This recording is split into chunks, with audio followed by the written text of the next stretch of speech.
Richard Dawkins has written The Ancestor's Tale, a pilgrimage to the dawn of evolution. Next, he reads selections from the book and is joined in the presentation by his wife. This is just over an hour. Well, good evening. I would like to welcome everybody out tonight. We have a packed house, and it's brilliant to see. My name is Michael Link. I'm the operations manager here at Politics and Prose. And this is actually the third time that I have encountered Richard Dawkins, who, if you don't know, will be speaking tonight. If you thought it was somebody else, then you should give up your seat now, because there are people waiting. The first time was when I was in college studying philosophy, which is a bad choice, unless you want to end up here, which then would be a good choice. When I was studying his book, The Blind Watchmaker. The last time, when we were speaking before the event, I realized when we hosted an event for the Devil's Chaplain was actually when President Bush had traveled to England, and there was mass protests there. And now that we're having an event for his newest book, The Ancestor's Tale, I realized that Tony Blair's here. So I've come to think of Richard Dawkins as kind of an ambassador of international relations. When he puts out a new book, it sort of it bodes well, at least for the two members of the Coalition of the Willing. And don't forget Poland.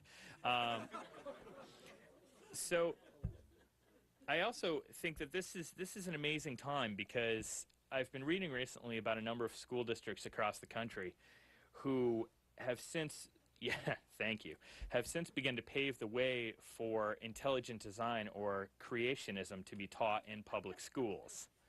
And if any of you have ever read anything written by Richard Dawkins, you know that he is not necessarily the biggest proponent of such a scientific view. And it was actually during this latest round, as I was finishing his latest book, which is without a doubt brilliant. It's brilliant from the point of view. It's brilliantly written, and it's amazing that it wasn't quite enough to write a book about our ancestors, to write a book about evolutionary biology. But I guess just to make it a challenge, Richard wrote it in sort of the style of the Canterbury Tales. So without further ado, it is my distinct pleasure to welcome tonight, as many of you know who are here for the Devil's Chaplain, what is an absolutely brilliant presentation. I now turn the mics over to Richard and Lalla.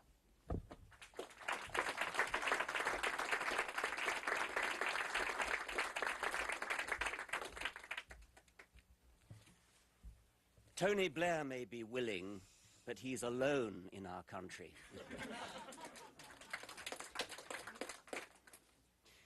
The Ancestor's Tale, as you've heard, is modelled vaguely after the Canterbury Tales. The main thing that distinguishes it from any other history is that it goes backwards. And the first chapter, The Conceit of Hindsight, explains the rationale for going backwards. It is a conceit of hindsight to see evolution as aimed towards some particular end point, such as ourselves. A historically minded Swift, understandably proud of flight as self-evidently the premier accomplishment of life, might regard Swift kind, those spectacular flying machines with their swept-back wings who stay aloft for a year at a time and even copulate in free flight, as the acme of evolutionary progress.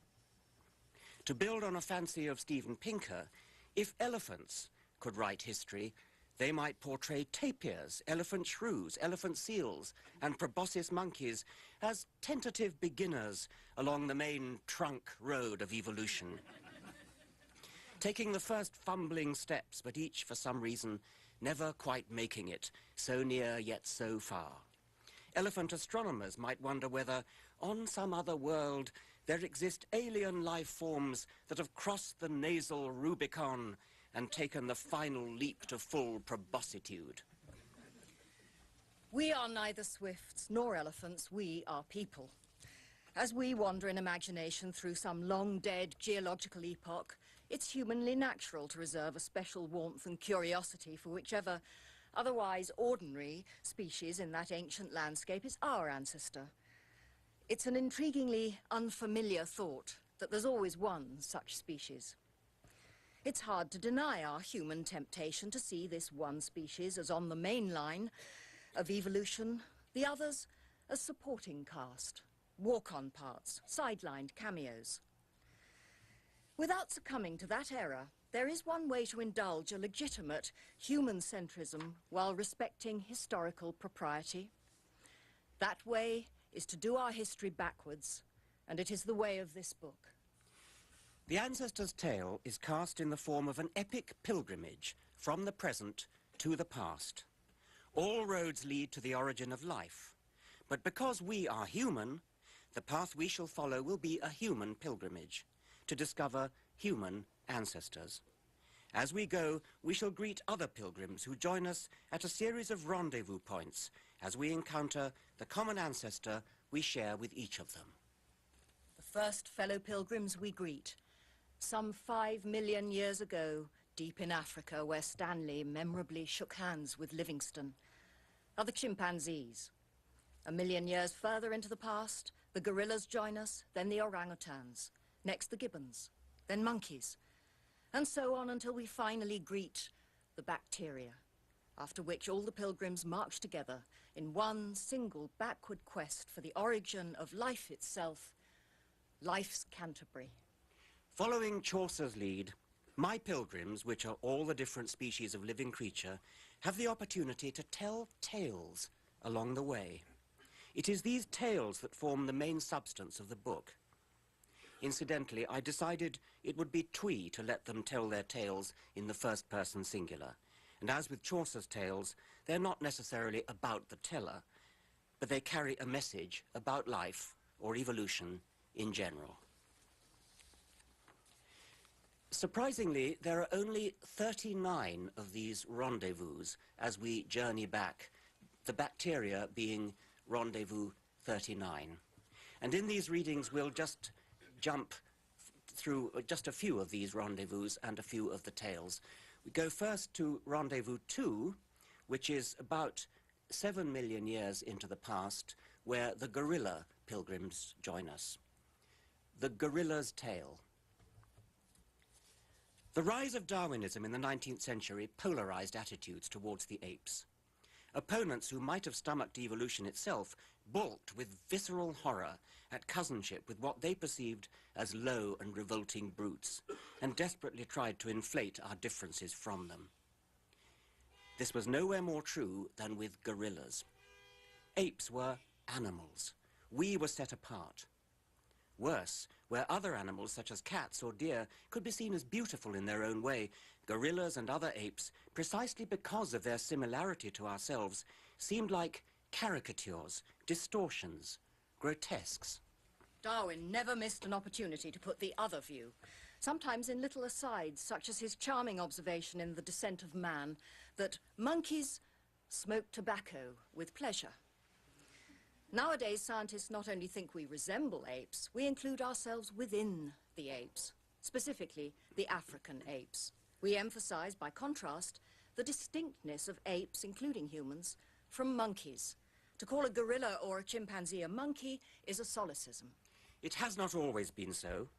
In former times, apes were frequently lumped with monkeys, and some of the early descriptions confused apes with baboons or with Barbary macaques, which indeed are still known as Barbary apes.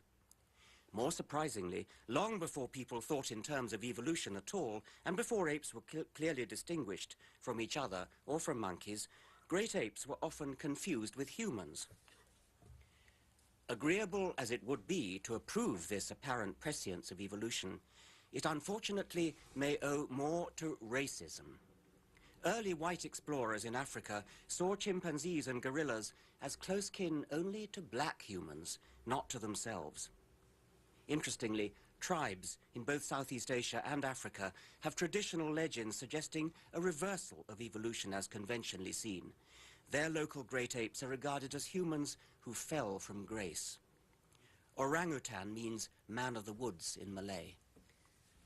A picture of an orangutan by the Dutch Dr Bontius in 1658 is, in T.H. Huxley's words, nothing but a very hairy woman of rather comely aspect and with proportions and feet wholly human. Hairy she is, except oddly, in one of the few places where a real woman is. Her pubic region is conspicuously naked. Also very human are the pictures made a century later by Linnaeus's pupil Hoppius in 1763. One of his creatures has a tail, but is otherwise wholly human, bipedal, and carries a walking stick. Pliny the Elder says that the tailed species have even been known to play at checkers. One might have thought that such a mythology would have prepared our civilization for the idea of evolution when it arrived in the 19th century, and might even have accelerated its discovery. Apparently not. Instead, the picture is one of confusion between apes, monkeys, and humans. This makes it hard to date the scientific discovery of each species of great ape, and it's often unclear which one is being discovered. The exception is the gorilla, which became known to science the most recently. In 1847, an American missionary, Dr. Thomas Savage, saw in the house of another missionary on the Gaboon River a skull represented by the natives to be a monkey-like animal, remarkable for its size, ferocity, and habits. The unjust reputation for ferocity was later to be hyperbolized in the story of King Kong. Judging from its location, Savage's species must have been the western gorilla, gorilla.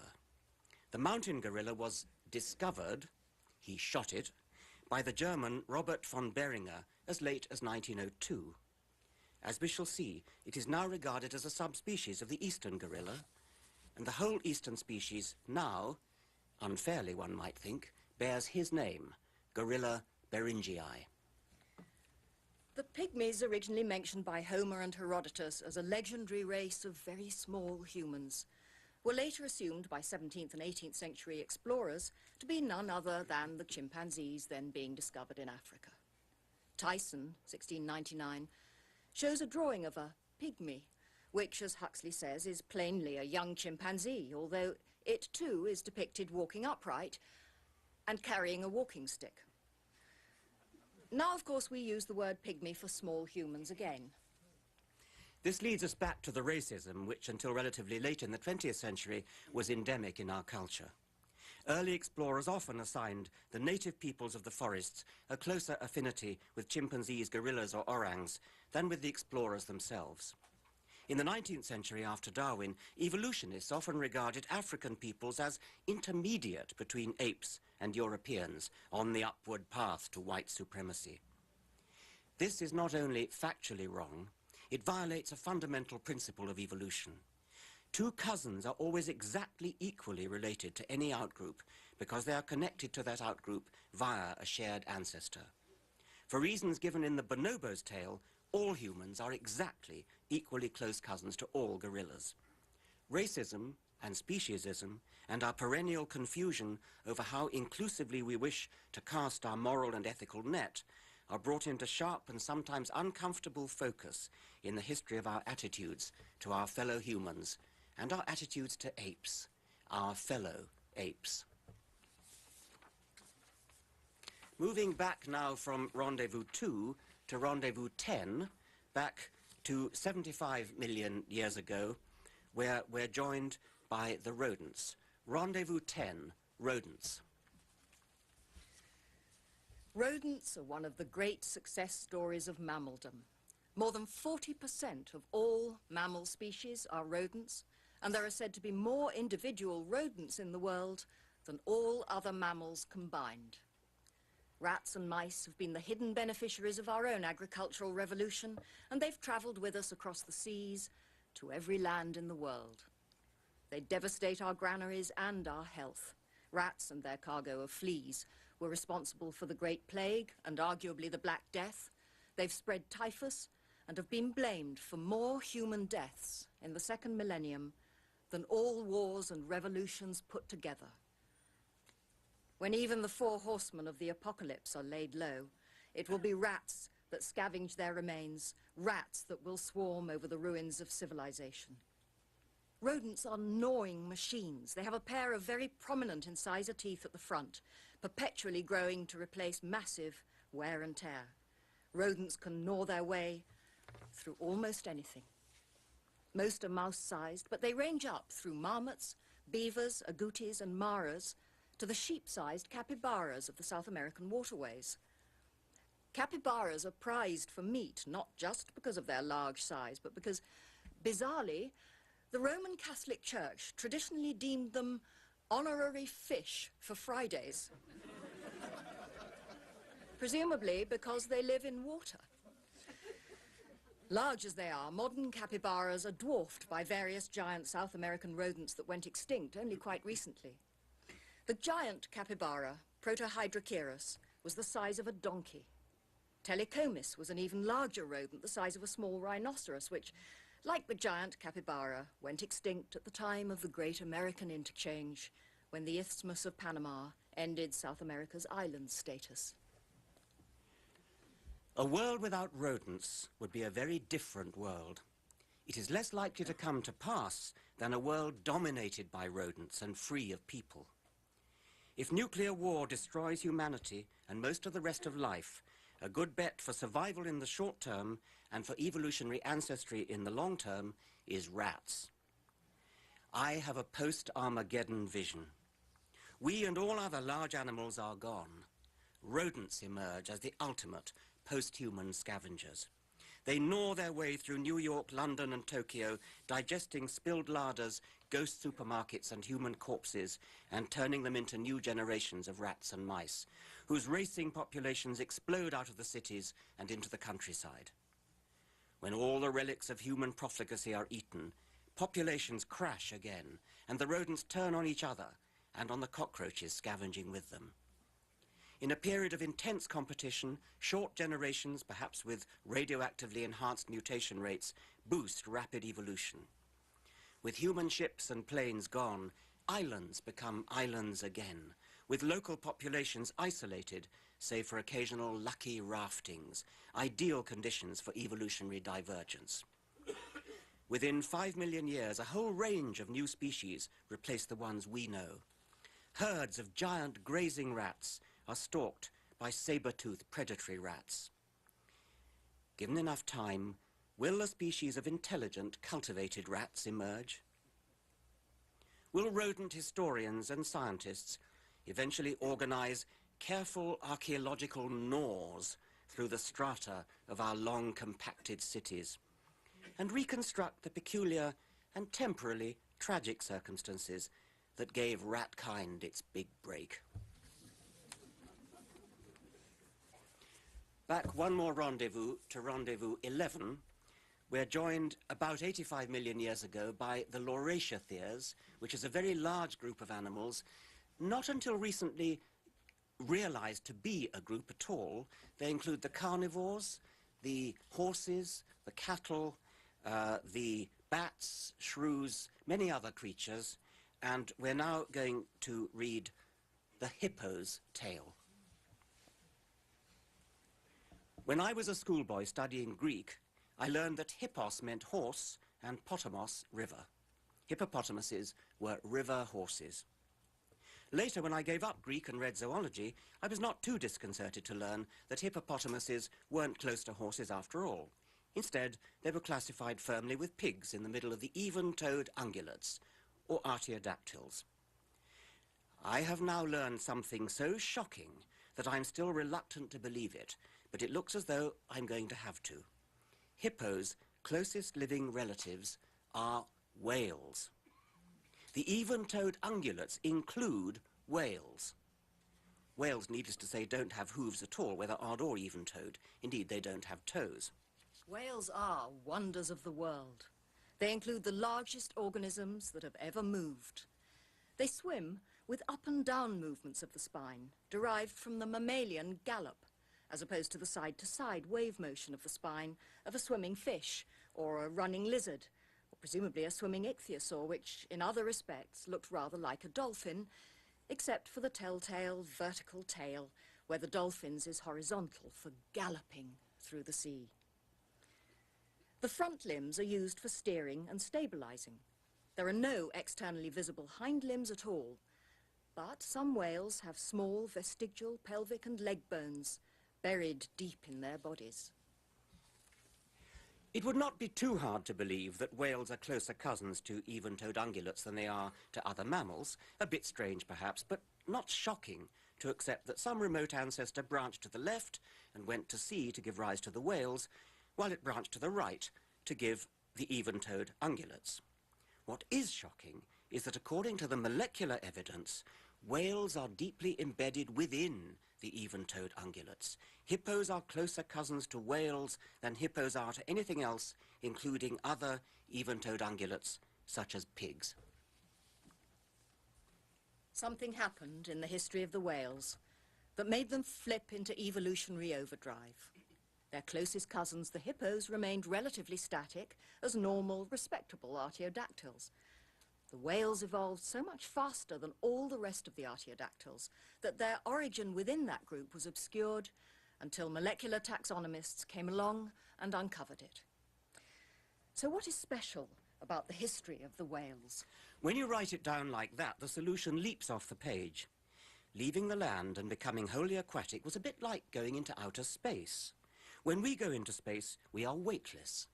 A whale floats. Unlike a seal or a turtle, which still comes on land to breed, a whale never stops floating. It never has to contend with gravity. A hippo spends time in the water, but it still needs stout, tree trunk-like legs and strong leg muscles for the land. A whale doesn't need legs at all, and it doesn't have any. Think of a whale as what a hippo would like to be if only it could be freed from the tyranny of gravity. And of course, there are so many other odd things about living the whole time in the sea that it comes to seem far less surprising that whale evolution should have spurted as it did, leaving hippos behind, stranded on land and stranded in the middle of the artiodactyls. Much the same thing happened in the other direction 300 million years earlier, when our fish ancestors emerged from the water onto the land. If whales are glorified hippos, we are all glorified lungfish. The emergence of legless whales from within the middle of the artiodactyls, leaving the rest of the artiodactyls behind, should not seem more surprising than the emergence of four-legged land animals from one particular group of fish, leaving those fish behind. That, at any rate, is how I rationalize the hippo-whale connection and recover my lost zoological composure. Zoological composure be blowed. My attention was drawn to the following while this book was in its final stages of preparation. In 1866, the great German zoologist Ernst Haeckel drew up a schematic evolutionary tree of mammals.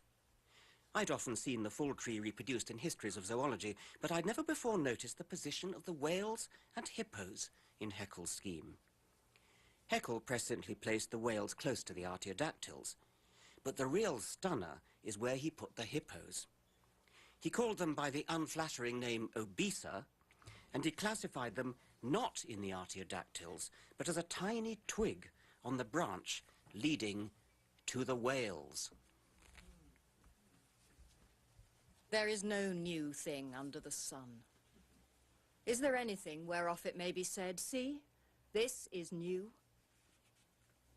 It hath been already of old time, which was before us. Ecclesiastes 1, 9-10.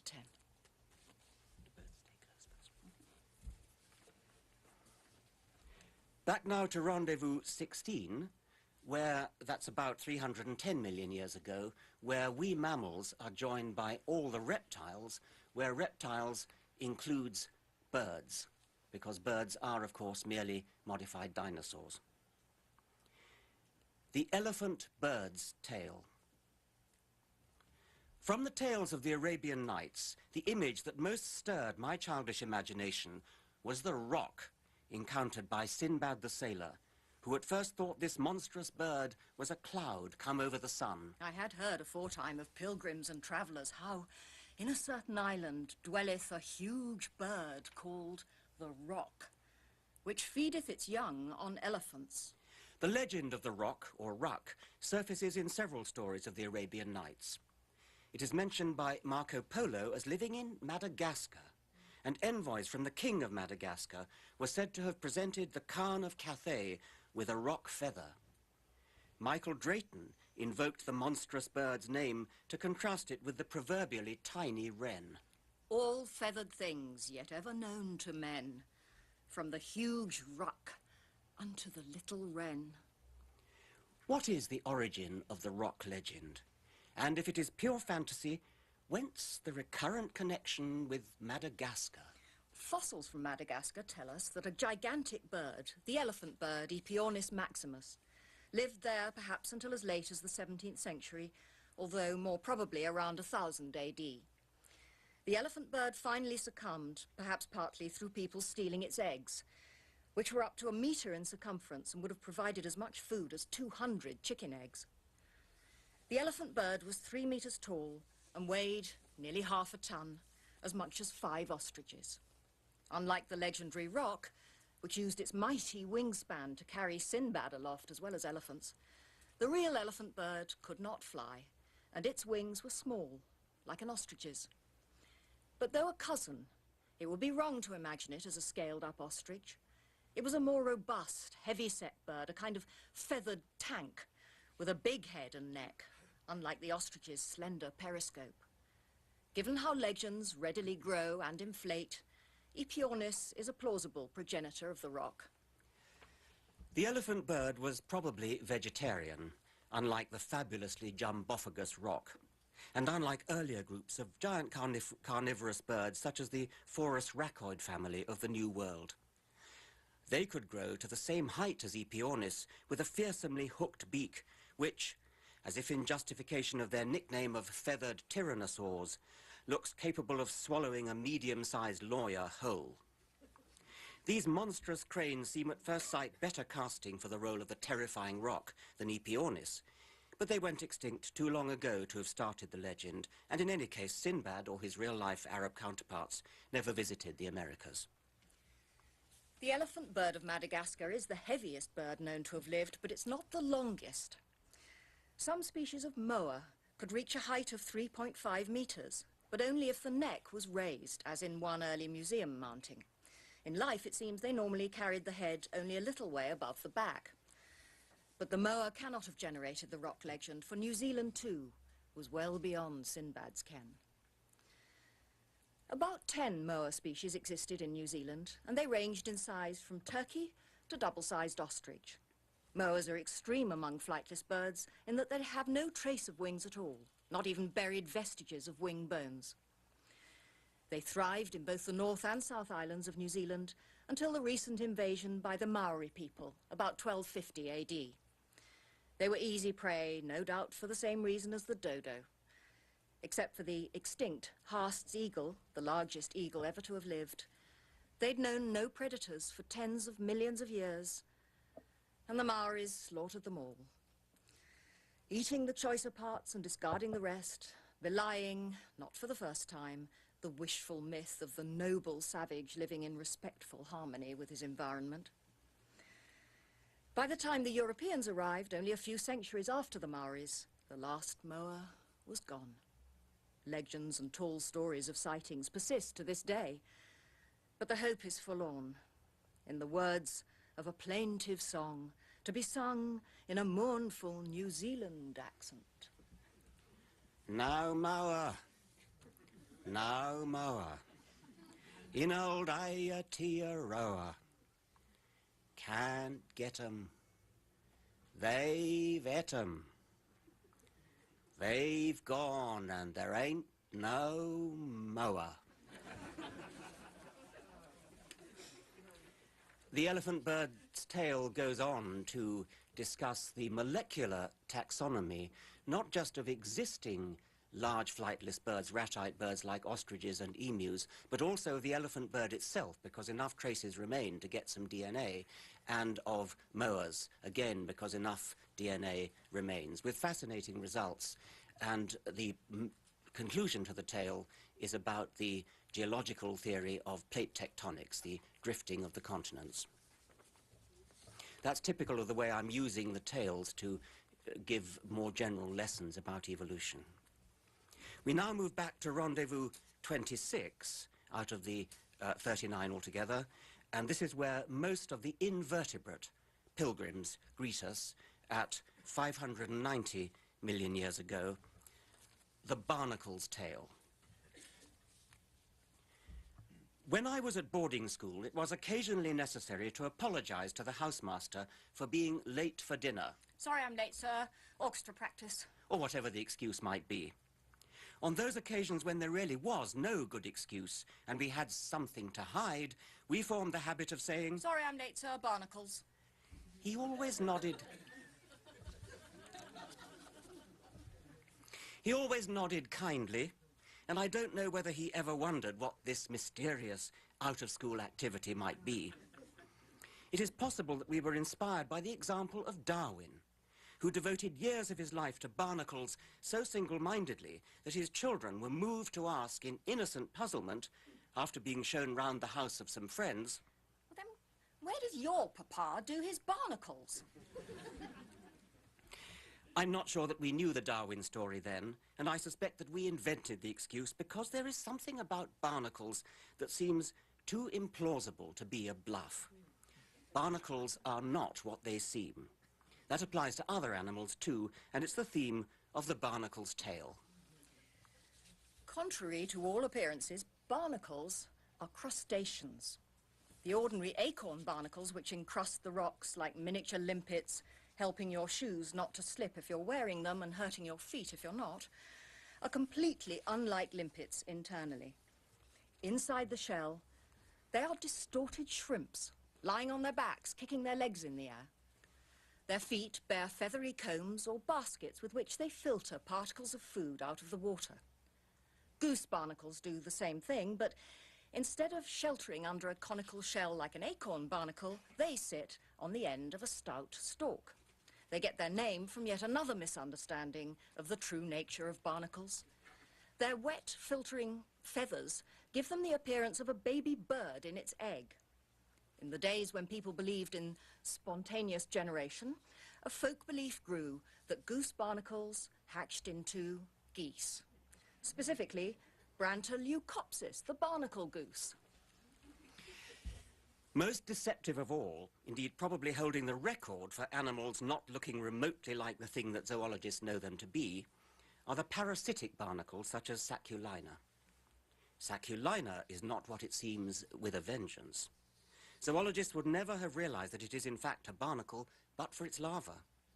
The adult is a soft sac that clings to the underside of a crab and sends long branching plant-like roots inside to absorb nourishment from the crab's tissues. The parasite not only doesn't look like a barnacle, it doesn't look like a crustacean of any kind. It has completely lost all trace of the armor plating and all trace of the bodily segmentation that nearly all other arthropods have. It might as well be a parasitic plant or fungus. Yet, in terms of its evolutionary relationships, it is a crustacean, and not just a crustacean, but specifically a barnacle. By the way, Saculina's branching root system is not indiscriminate in its invasion of the crab's tissues. It heads first for the crab's reproductive organs, which has the effect of castrating the crab. Is this just an accidental byproduct? Probably not. Castration not only sterilizes the crab. Like a fat bullock, the castrated crab, instead of concentrating on becoming a lean, mean, reproducing machine, diverts resources towards getting larger, more food for the parasite. We're now going to leap straight past Canterbury, which is the origin of life, to the final chapter of the book, which is called The Host's Return. The genial host, having guided Chaucer and the other pilgrims from London to Canterbury and stood impresario to their tales, turned around and led them straight back to London. If I, having made the 4 billion-year pilgrimage to the dawn of life, now return to the present, it must be alone, for to presume upon evolution's following the same forward course twice would be to deny the rationale of our backward journey. evolution was never aimed at a particular endpoint. And yet, if, to borrow a thought experiment of the American biologist Stuart Kauffman, evolution could be rerun again and again, maybe on an imaginary sample of Earth-like planets, how similar would the results be? Like any zoologist, I can search my mental database of life on this planet and come up with an estimated answer to questions of the form, how many times has X evolved independently? The eye has evolved more than 40 times to 9 different designs. Echolocation, the trick of emitting sound pulses and navigating by accurate timing of the echoes, has evolved at least 4 times in bats, toothed whales, oilbirds, and cave swiftlets. Not as many times as the eye's tally of 40 to 60, but still often enough to make us suspect that if the conditions are right, sonar will evolve. To do the counts more systematically would make a good research project. What systems have evolved many times independently, like eyes, or several times, like echolocation? Have some things evolved only once, or not at all? I suspect that we'd find certain potential evolutionary pathways which life is eager to go down. Other pathways have more resistance. Elsewhere, I developed the analogy of a huge museum of all life, both real and conceivable, with corridors going off in many mathematical dimensions to represent evolutionary change, both real and conceivable. The corridor of eyes is wide open, almost beckoning. Other corridors are blocked off by barriers that are hard or even impossible to surmount. Evolution repeatedly races down the easy corridors and just occasionally and unexpectedly leaps one of the hard barriers. But how about things that have evolved only once, or not at all? The wheel, with a true, freely rotating bearing, seems to have evolved only once in bacteria, before being finally invented in human technology. Language, too, has apparently evolved only in us, that is to say, at least 40 times less often than the eye. It is surprisingly hard to think of good ideas that have evolved only once. I put the challenge to my Oxford colleague, the entomologist and naturalist George McGavin, and he came up with a nice list, but still a short one compared with the list of things that have evolved many times. Bombardier beetles of the genus Brachinus are unique in Dr. McGavin's experience in mixing chemicals to make an explosion. The ingredients are made and held in separate, obviously, glands. When danger threatens, they are squirted into a chamber near the rear end of the beetle where they explode, forcing noxious, caustic and boiling hot liquid out through a directed nozzle at the enemy. The case is well known to creationists who love it. They think it is self-evidently impossible to evolve by gradual degrees because the intermediate stages would all explode. I enjoyed demonstrating the error of this argument during my Royal Institution Christmas lectures for children shown on BBC television in 1991. Donning a Second World War helmet and inviting nervous members of the audience to leave, I mixed hydroquinone and hydrogen peroxide, the 2 ingredients of the Bombardier explosion. Nothing happened. It didn't even get warm. The explosion requires a catalyst. I raised the concentration of catalyst gradually, which steadily increased the hot whoosh to a satisfactory climax. In nature, the beetle provides the catalyst and would have had no difficulty in gradually and safely increasing the dose over evolutionary time. Next in the McGavin list is the archerfish, which may be unique in shooting a missile to knock prey down from a distance. It comes to the surface of the water and spits a mouthful at a perched insect, knocking it down into the water where it eats it. Spitting spiders, family Cytodidae, are a bit different again. Lacking the fleetness of a wolf spider or the net of a web spider, the spitting spider chucks a venomous glue some distance towards its prey, pinning it to the ground until the spider arrives and bites it to death. This is different from the archerfish technique of knocking prey down. McGavin's next candidate for an evolutionary one-off is a beauty. It is the diving bell spider, Argaronita aquatica. This spider lives and hunts entirely underwater, but unlike dolphins, dugongs, turtles, freshwater snails, and other land animals that have returned to water, I should have said like dolphins, dugongs, etc., that have returned to water, it needs to breathe air. Unlike all those other exiles, our Garanita constructs its own diving bell. It spins it of silk. Silk is the universal solution to any spider problem, attached to an underwater plant. The spider goes to the surface to collect air, which it carries in the same way as some water bugs in a lair trapped by body hairs. But unlike the bugs, which just carry the air like a scuba cylinder wherever they go, the spider takes it to its diving bell, where it unloads it to replenish the supply. The spider sits in the diving bell, watching for prey, and it stores and eats prey there once caught. But George McGavin's champion example of a one-off is the larva of an African horsefly, Tabanus. Predictably, in Africa, the pools of water in which the larvae live and feed dry up. Each larva buries itself in the mud and pupates. The adult fly emerges from the baked mud and flies off to feed on blood, eventually to complete the cycle by laying eggs in pools of water when the rains return. The buried larva is vulnerable to a predictable danger. As mud dries out, it cracks, and there's a risk that a crack will tear right across the grub's refuge.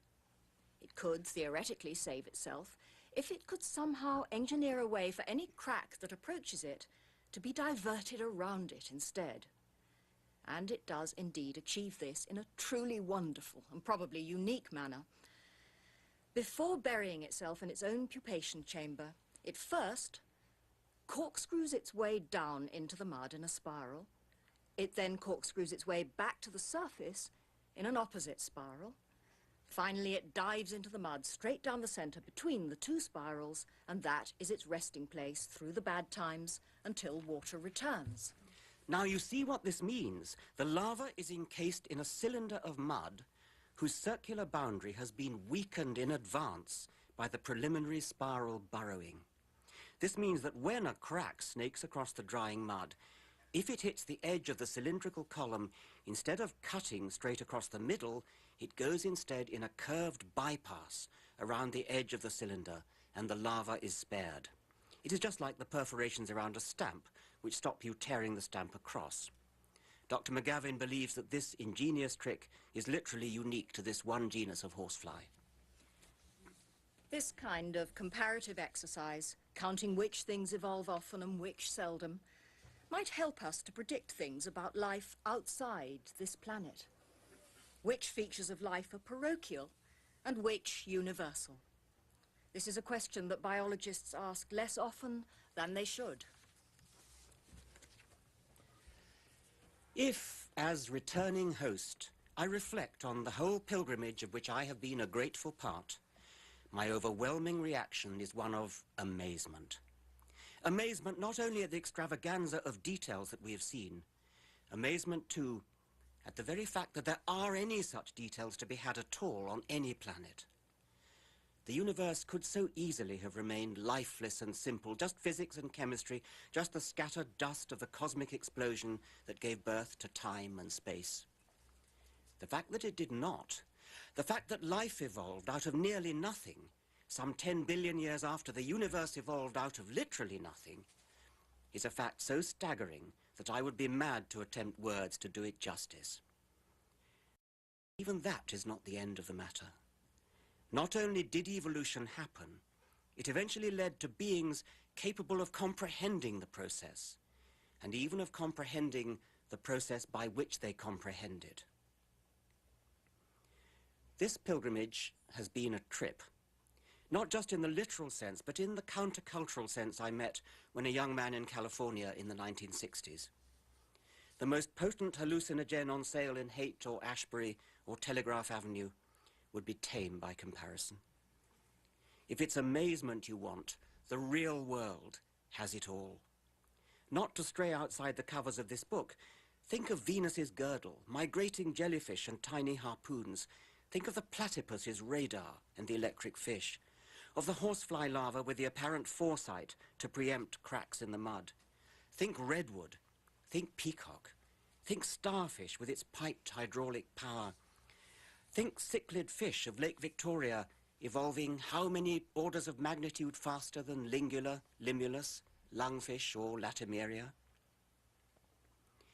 It is not pride in my book, but reverence for life itself that encourages me to say, if you want a justification for the latter, open the former anywhere at random. And reflect on the fact that although this book has been written from a human point of view, another book could have been written in parallel for any of 10 million starting pilgrims. Not only is life on this planet amazing and deeply satisfying to all whose senses have not become dulled by familiarity, the very fact that we have evolved the brain power to understand our evolutionary genesis redoubles the amazement and compounds the satisfaction. Thank you very much.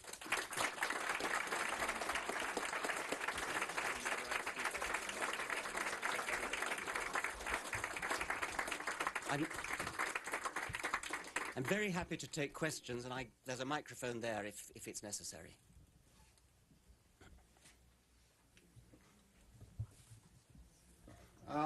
I was just wondering if you had ever seen a really wonderful book that came out like 15 years ago called After Man. Yes. I think the author's name was Dixon. Dougal Dixon. Right. Yes. Thank you. I seem to recall there was it's basically a visual interpretation of, or prediction of what might happen if humans disappeared, say like 50 million years later, and even longer. And I seem to recall one of the neat ones was carnivorous rabbits. But I should have acknowledged Dougal Dixon in the book. I do, but as you've gathered, this is a very highly condensed readings. Dougal Dixon was the inspiration for that apocalyptic passage about rats taking over the world. Or rabbits. Thank you very much.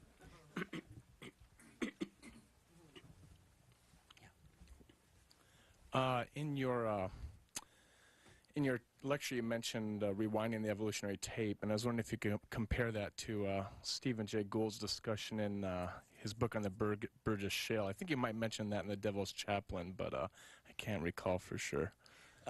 Stephen Jay Gould independently put forward that same thought experiment of rewinding the tape of evolution. Stuart Kauffman suggested it earlier. The point of the thought experiment is to say how similar would evolution look if it happened more than once. Kauffman's thought experiment involves rerunning it a statistical sample of times over and over again and actually counting the number of times you get similar results.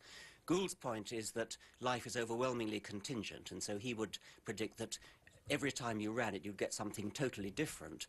It's possible to take a different point of view. The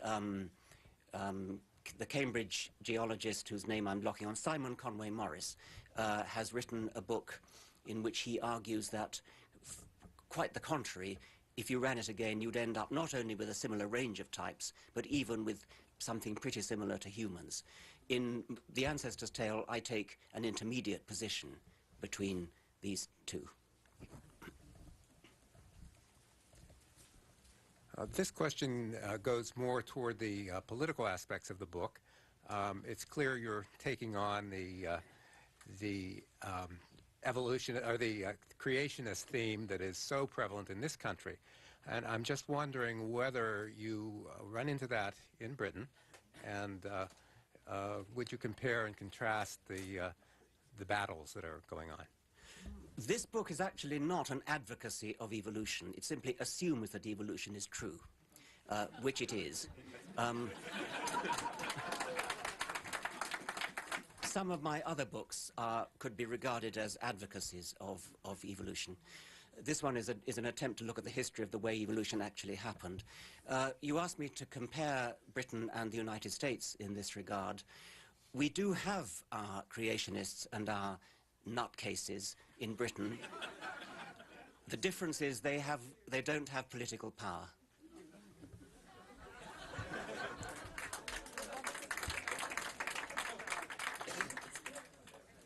Welcome to Washington, where evolution has been temporarily slowed for another 4 years. My question is regarding in your reading tonight, you mentioned at one point the date 1000 A.D. I was wondering, would you comment on the use of the less Christian-centric dating system of CE for Common Era and BCE for before the Common Era instead of before Christ and Annos Domini? Yes, I don't have too much of a problem with what I regard as a kind of tokenism. BC and AD have entered into the language, and as far as I'm concerned, they no longer have their original meaning. I am aware that some people would prefer to call it CE, BCE, but I'm really not that bothered either way. I'm interested in what's true. I don't care too much about the tokenism. My fear about tokenism is that it may distract attention from things that really matter, such as, for example, the fact that churches in this country and my own get huge tax breaks. Now, that's the kind of thing I would like to protest about rather than to go for tokenism, like, for example, I don't know, the 10 Commandments in schools or something of that sort, which doesn't bother me so much. I would be interested in your response to the following. If you consider intelligence to be the ability to act within an environment, take in information, and then respond to that information to manipulate the environment, might we say that DNA and genetics itself is basically intelligence, and that our intelligence is a subset of basically that intelligence? Now, the other point I wanted to raise was that, in a sense, we are basically the Big Bang talking. Okay, now the question is this. If most of the species disappear, like 90% of the former species are gone, or some large percentage, what does that say for our role or our position in evolution and the likelihood of us continuing, or, you know, stuff like that? The first question, is DNA intelligent? That, I think, is an interesting sort of poetic thought. It's one that quite appeals to me. In some ways, it's quite misleading. In other ways, it's quite insightful. There is a sense in which DNA does process information and, as it were, spew it out again. In one of my earlier books, Unweaving the Rainbow, I have a chapter called The Genetic Book of the Dead, which suggests that because the DNA that comes down to the present from the past has been selected in past environments, you can in a way regard the DNA of the present as a kind of stored database of the past, a kind of stored memory of the past. And it almost does behave in an intelligent way. But it can be misleading if people confuse it with what one might call real intelligence, which is the kind of thing that's shown by computers and people, where you actually process information on the fly. It's questionable whether we have real intelligence. It is questionable, certainly. I think I better just stick to one question per person, so I think I'll stop it there. Given that in the rest of the world, evolution is a sort of a, the rest of the civilized world, evolution is sort of a widely accepted fact.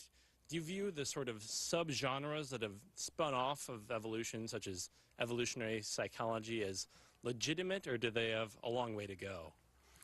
Well, evolutionary psychology is the new name for what we used to call sociobiology. That this is an animal that keeps changing its spots as a sort of cryptic strategy to evade the scrutiny of left-wing ideologues who are constantly after it with a hatchet. Evolutionary psychology is a way of thinking about humans and interpreting the psychology that we have, the predispositions that we have, as shaped by our evolutionary past in Africa over the past million years or so. I'm thoroughly in favor of it. I subscribe to the broad outlines of evolutionary psychology. They tend to regard the brain or the mind as divided into modules. Each module functions for a particular purpose, a particular life need, rather as we have eyes for seeing and ears for hearing. the mind is divided into modules. There's a module for calculating kinship, there's a module for language, there's a module for calculating debts owed and repaid, that kind of thing. I find it very persuasive, and I recommend the various books on evolutionary psychology that you'll find, for example, those of David Buss and Leda Cosmides and John Tooby. Do you have any comment on how evolution brings about varying lifespans between various species? This is a difficult question.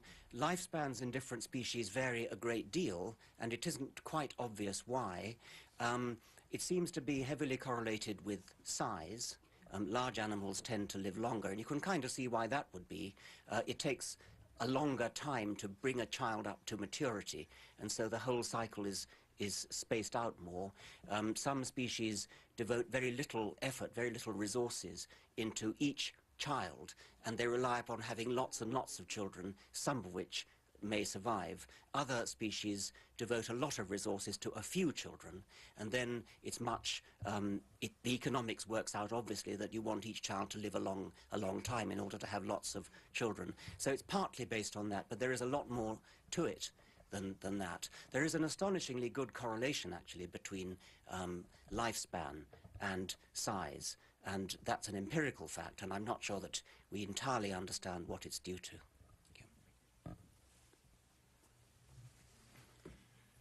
Thank you. I was hesitant to ask this question until I saw that you'd used Chaucer as a structural device in your book, but I've noticed that my daughter's interest in science blossomed after I presented her with Douglas Adams' work. It was just extraordinary to see. So this question is the role of science in literature and the role of literature in promoting science, and whether you have any specific views. And I believe you knew Adams, if I'm not mistaken. Yes, he was a dear friend and is sadly missed. He himself studied English literature at university, and he afterwards said that he regarded scientific literature as, in a sense, had almost usurped the role which in the 19th century was held by the novel. I think that was perhaps going a bit far, but the way he put it was that in the 19th century you went to the novel for your insights into life and humanity. And nowadays you go to science, at least in his case, and he increasingly was reading science books, although he was extremely well read in literature. I regard science as a superb vehicle for literature.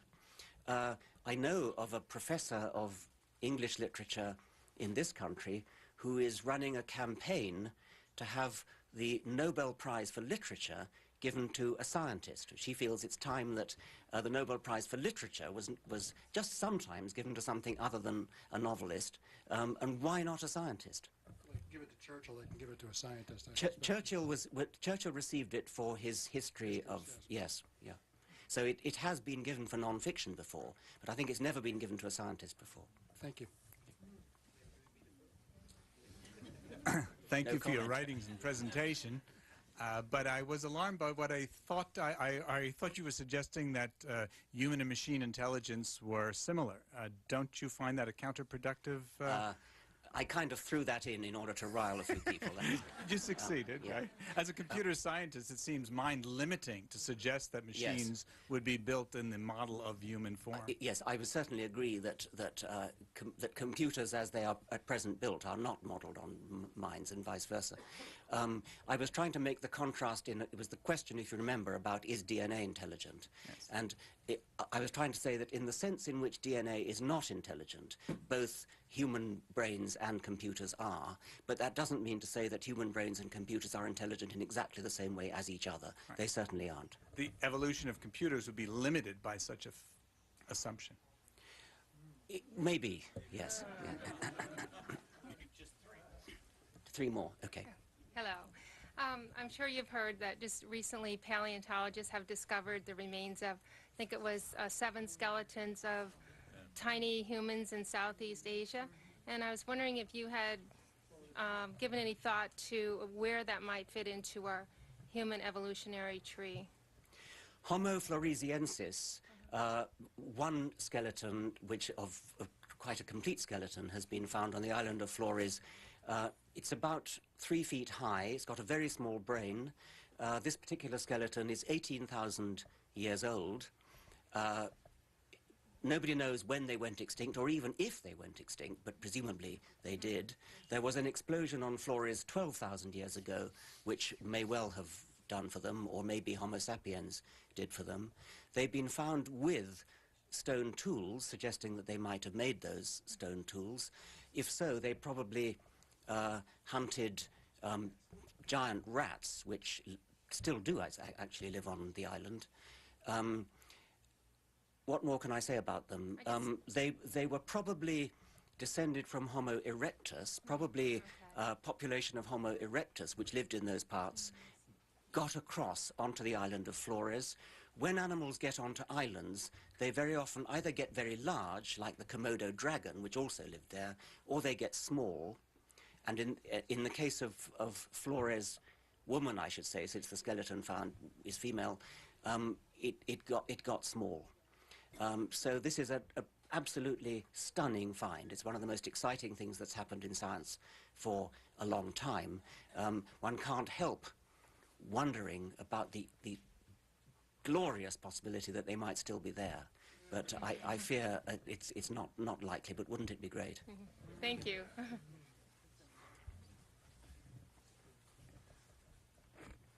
I don't think I need that. I wanted to just ask you, I'm a biology teacher, and I'm teaching currently origins of life and evolution theory to the students in my school, and I was just wondering about your thoughts on the way that humans are currently impacting the environment and our role on influencing the way or the direction that evolution is currently taking.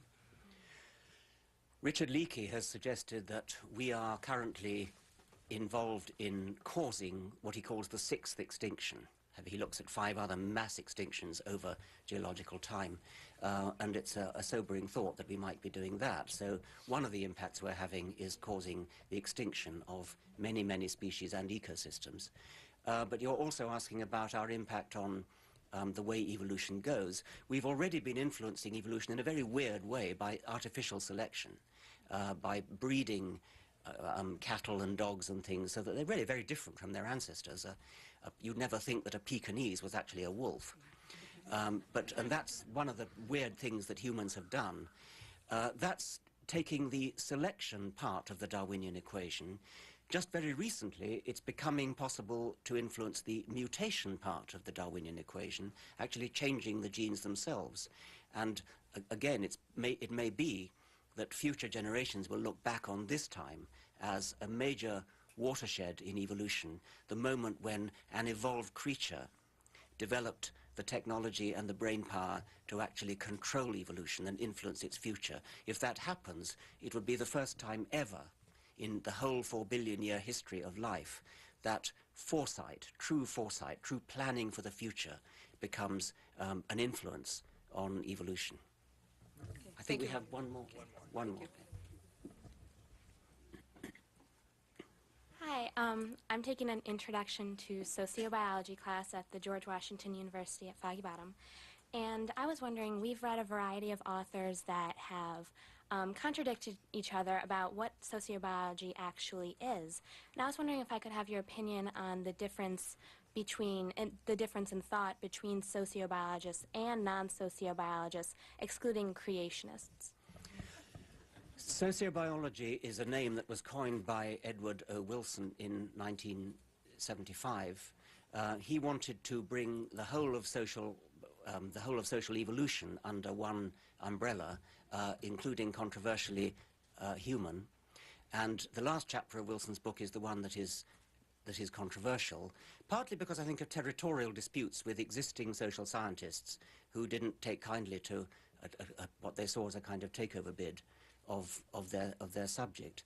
Most of sociobiology is non-controversial. It's about non-human animals, and it's the application, I suppose, of evolutionary theory, especially genetic evolutionary theory, to social organization and social life.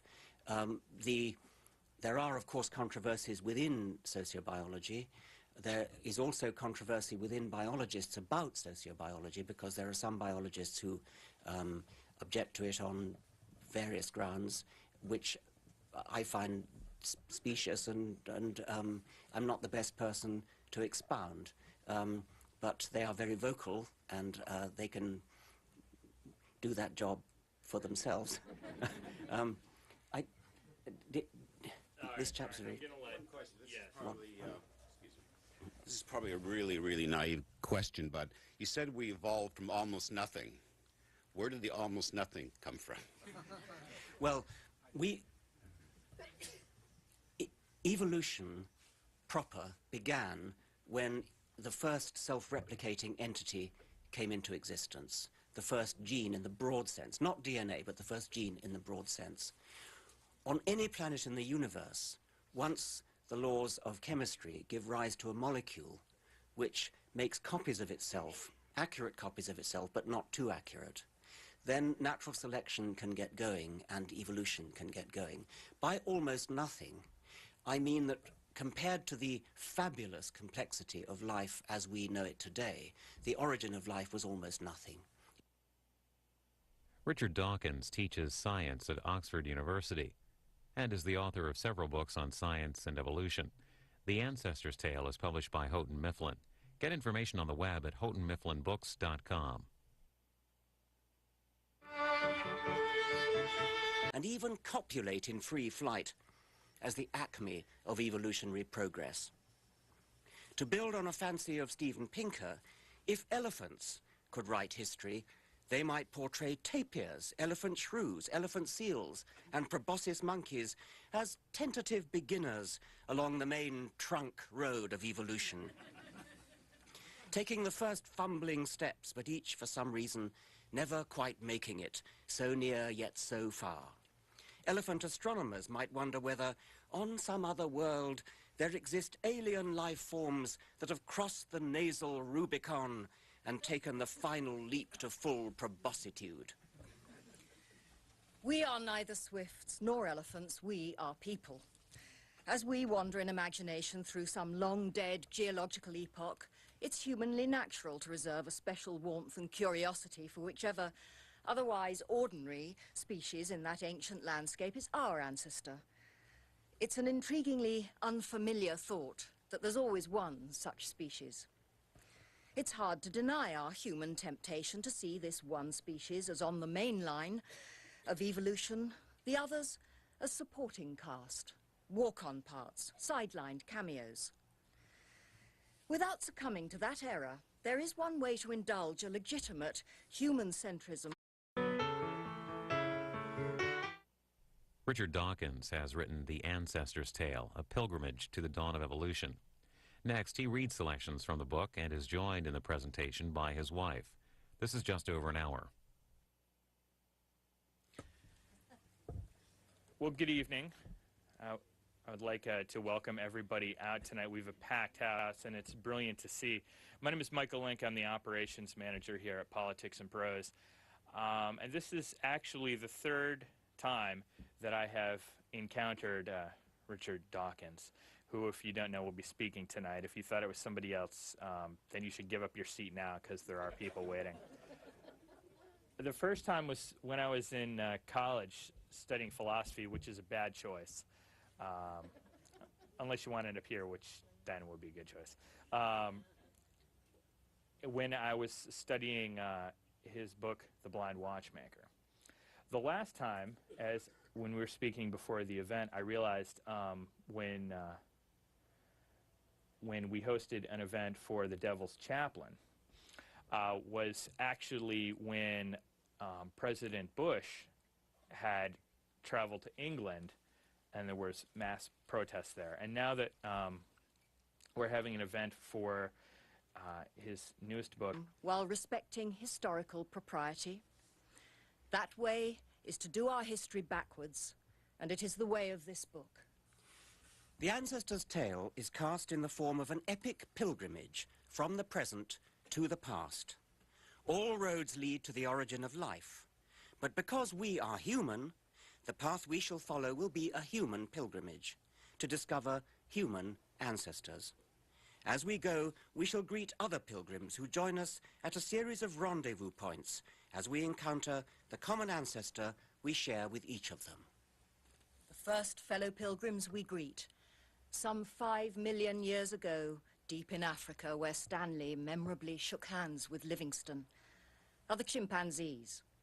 1 million years further into the past, the gorillas join us, then the orangutans, next the gibbons, then monkeys, and so on until we finally greet the bacteria, after which all the pilgrims march together in one single backward quest for the origin of life itself, life's Canterbury. Following Chaucer's lead, my pilgrims, which are all the different species of living creature, have the opportunity to tell tales along the way. It is these tales that form the main substance of the book. Incidentally, I decided it would be twee to let them tell their tales. The ancestor's tale, I realized that Tony Blair's here. So I've come to think of Richard Dawkins as kind of an ambassador of international relations. When he puts out a new book, it sort of, it bodes well, at least for the two members of the Coalition of the Willing. And don't forget Poland.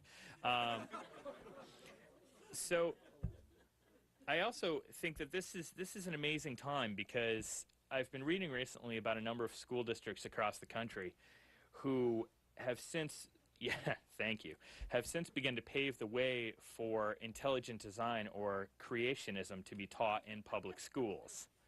And if any of you have ever read anything written by Richard Dawkins, you know that he is not necessarily the biggest proponent of such a scientific view. And it was actually during this latest round, as I was finishing his latest book, which is without a doubt brilliant. It's brilliant from the point of view, it's brilliantly written, and it's amazing that it wasn't quite enough to write a book about our ancestors, to write a book about evolutionary biology. But I guess just to make it a challenge, Richard wrote it in sort of the style of the Canterbury Tales. So without further ado, it is my distinct pleasure to welcome tonight, as many of you know who are here for the Devil's Chaplain, what is an absolutely brilliant presentation. I now turn the mics over to Richard and Lalla.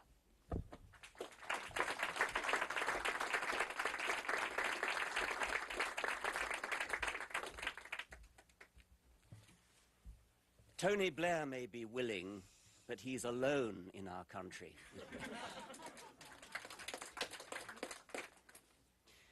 The ancestor's tale, as you've heard, is modelled vaguely after the Canterbury Tales.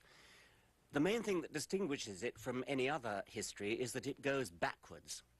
And the first chapter, The Conceit of Hindsight, explains the rationale for going backwards. It is a conceit of hindsight to see evolution as aimed towards some particular end point, such as ourselves. A historically minded Swift, understandably proud of flight as self-evidently the premier accomplishment of life, might regard Swift kind, those spectacular flying machines with their swept-back wings who stay aloft for a year at a time,